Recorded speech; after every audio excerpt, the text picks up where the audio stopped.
দিলীপবাবু তো পয়েন্ট করে করে বলেছেন, তো বিজেপির নেতাদের তো এবার সেই পয়েন্ট ধরে ধরে উত্তর দিতে তো দেখছি সব খাবি খাচ্ছে, সব ব্যক্তিগত আক্রমণে চলে যাচ্ছে দিলীপবাবুকে।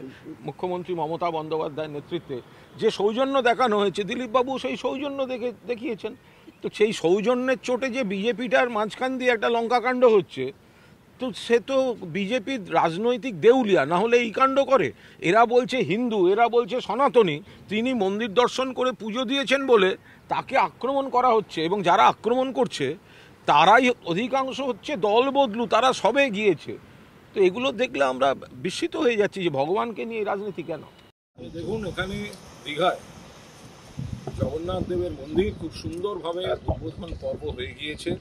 মাননীয় মুখ্যমন্ত্রী মমতা বন্দ্যোপাধ্যায়ের পরিকল্পনায় একটা অসাধারণ স্থাপত্য, অসাধারণ একটি আধ্যাত্মিকতা, গবেষণা চর্চার কেন্দ্র, মন্দির, আরাধনার জায়গা, একদিকে সমুদ্র, অন্যদিকে মন্দির, সব মিলিয়ে প্রভুর আশীর্বাদে অত্যন্ত সুষ্ঠুভাবে, এবং কাল বিকেলের পর থেকে যখন মূল ফটক খুলে দেওয়া হয়েছে, জনসমুদ্র, যেটা আমরা ওই সপ্তমী, অষ্টমী, নবমী আমরা যে কলকাতার রাজপথে যে সমস্ত বড় বড় পুজোয় যে জনসমাগম দেখি, এটা এত বড় জায়গা, ওরম 5-6টা বড় পুজোর জনসমাগম মেলালে যে ছবি, সেটা এখানে দেখা গেল। এলাকাবাসী উজাড় করে বেরিয়েছেন, চারপাশের মানুষ আসছেন, এবং এটা প্রথম দিনেই ইঙ্গিত দিচ্ছে যে এখানে দর্শনার্থী, ভক্ত এবং পর্যটক সব মিলে দীঘার অর্থনীতি, পর্যটন, হোটেল শিল্প,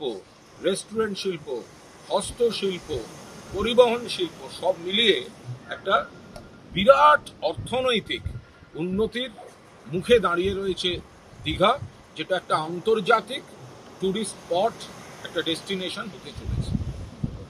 বলছি, দিলীপ ঘোষ আজকে বলছেন যে সুকান্ত মজুমদার তাকে যে আক্রমণ করেছে, যে দলের এটা আর কি এন্ডোর্স করছেন। উনি বলছেন দল তো কোনো হুইপ দেয়নি, পার্টিতে এটা হয় না, কাশীর মন্দির, অযোধ্যায় সবাই যেতে পারলে এখানে আসতে পারবে না। দিলীপ ঘোষ এই ধরনের রাজনীতি করে।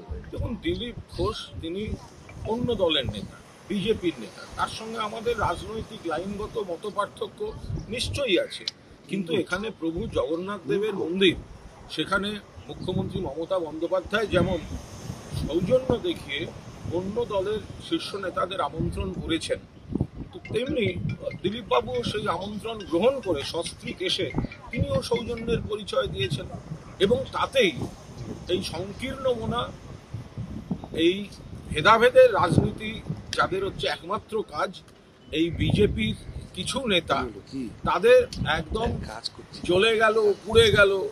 দিলীপবাবু একটা বিয়ে করে ওদের শুয়ে দিয়ে গেছিলেন, আবার এই প্রভুকে দর্শন করে একেবারে সমাপ্ত করে দিয়ে গেছেন। তো এখন তারা নিজেদের মধ্যে এসব বলছেন, দিলীপবাবুকে আক্রমণ করছেন। আমি দেখুন, ওটা অন্য দল, দিলীপবাবু যা বলেছেন তার নিজের দলের কিছু লোক তাকে আক্রমণ করেছিল, তাদের তিনি উত্তর দিয়েছেন, এবং ওদের দলের ভেতরের ব্যাপারে নিশ্চয়ই সেভাবে আমাদের কথা বলার কোনো জায়গা নেই। কিন্তু কিছু কথা সেগুলো তো আমরা সবাই বলে এসেছি, যে যারা তৃণমূল কংগ্রেসে ছিল, তৃণমূল কংগ্রেসের সম্মান পেয়েছে, ক্ষমতা পেয়েছে, দায়িত্ব পেয়েছে, তারাই হঠাৎ ওখানে গিয়ে হঠাৎ হিন্দু, সনাতনী এইসব কথাবার্তা বলছেন।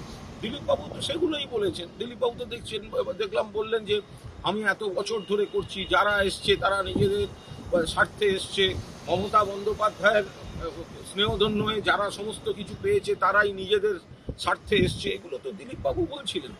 আর তার সঙ্গে দিলীপবাবুকে যারা আক্রমণ করেছেন, দিলীপবাবু তার উত্তর দিয়েছেন।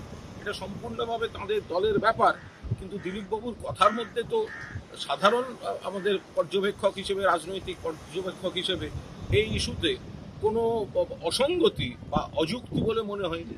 সৌমিত্র খা তীব্র ভাষায় আক্রমণ করেছে দিলীপ ঘোষকে, যে আদর্শবান পুরুষের লক্ষাধিক ভূমিকা। দিলীপ ঘোষ পাল্টা বলেছে উনি তো তৃণমূলের উচ্ছিষ্ট খেয়ে থাকতেন একসময়, উনি তার আরো অনেক কিছু ব্যক্তিগত আক্রমণ করেছেন। দেখুন, যারা যারা আক্রমণ করেছেন দিলীপবাবুকে, দিলীপবাবু যা দেখলাম তাতে উনি তাদের প্রত্যেককে নাম না করে ধরে ধরে তারা যা যা বলেছেন তার প্রত্যেকটা পয়েন্টে উত্তর দিয়েছেন। দিলীপবাবুর সঙ্গে আমি আবারও বলছি, দিলীপবাবুর সঙ্গে আমাদের রাজনৈতিক মতাদর্শগত একটা বৈপরীত্য আছে, তাদের সঙ্গে রাজনীতি, তার সঙ্গে আমাদের লড়াই চলবে। কিন্তু প্রভু জগন্নাথ দেবের মূর্তি মন্দির, তার শিলান্যাস পর্বেও সঙ্গে যারা ছিলেন তারা হঠাৎ অতি বিপ্লবী সেজে অন্যদিকে করছেন। দিলীপবাবু সেটা করেননি। দিলীপবাবু সরাসরি এখানে এসছেন এবং দিলীপবাবু তো পয়েন্ট করে করে বলেছেন।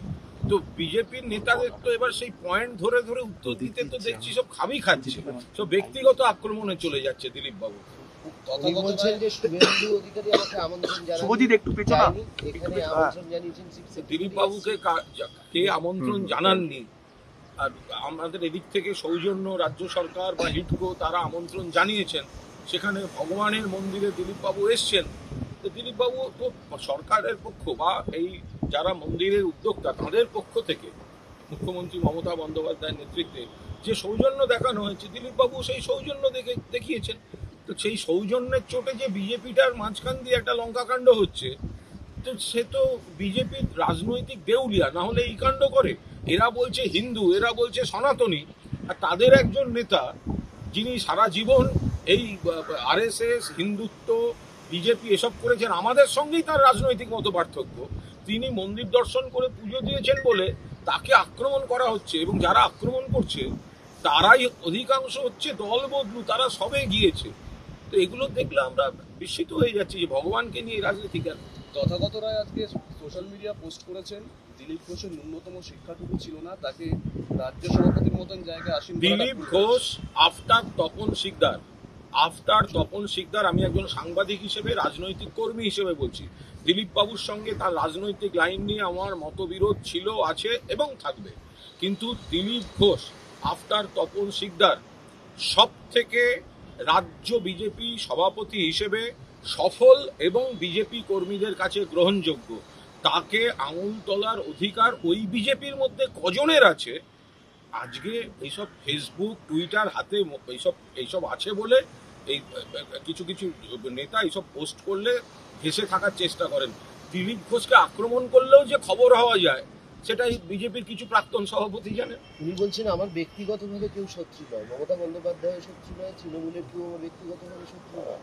আর সৌজন্যের সাথে আমি তো আবার আমরাও তাই বলছি তো, যে ব্যক্তিগতভাবে কেন শত্রুতা থাকবে? ব্যক্তিগত শত্রুতার তো জায়গা নয়। রাজনৈতিক মতবিরোধ, রাজনৈতিক লড়াই, রাজনৈতিক মতপার্থক্য, সেখানে যদি ব্যক্তিগত আক্রমণ, ব্যক্তিগত কুরুচিকর আক্রমণ, ব্যক্তিগত শত্রুতা এসে যায়, তাহলে তো সমাজের বেসিক কাঠামোটায় হাত পড়ে যাবে। এই জায়গাটাতে মমতা বন্দ্যোপাধ্যায়ও ব্যক্তিগত সৌজন্য সবসময় গুরুত্ব দেন। আবার দিলীপবাবু সেই সৌজন্যেই তিনি মহাপ্রভুর কাছে এসছেন, জয় জগন্নাথ বলেছেন, খুব ভালো লাগলো।